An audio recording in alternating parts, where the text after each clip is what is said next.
ხანა ერთი კვირის პურსაც მჭამთ. ჩვენი დამხმარე არავინ არ არის.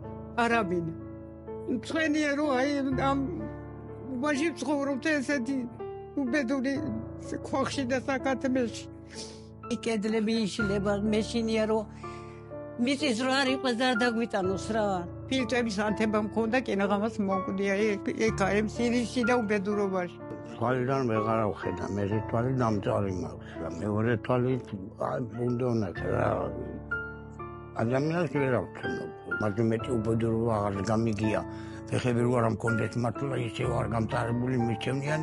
ოღონდ ხედავდნენ წესიერად. გივი ბაბუას თვალისწვეთების საყიდელი ფული არ აქვს, რომელიც მას აუცილებლად სჭირდება, რომ არ დაბრმავდეს. ოლღა ბებია კი ცოტა ხნის წინ დაეცა და ხელი მოიტეხა. საფრალოქალს სერიოზული ოპერაცია ჩაუტარდა. ხელის ფაქტობრივად ხელახლა აწყობა და ლითონის კონსტრუქციის შადგმა დასჭირდა. ოლღას გამოკვლევა ესაჭიროება, მაგრამ ოჯახს რენტგენის გადაღების ფულიც კი არ აქვს. სარეცხი მანქანაც არ აქვს. ალბათ გესმით, მოხუც სალი ხელით, სარეცხის რეცხვა და გაწურვა როგორ უჭირს. მოხუცებს დამხმარე არავინ ყავთ. ამიტომ კეთილ ადამიანებო, მათი ერთადერთი იმედი თქვენ ხართ. გადარიცხეთ ნებისმიერი თანხა ჩერნოვეცკის ფონდის ოფიციალური საიტის მეშვეობით.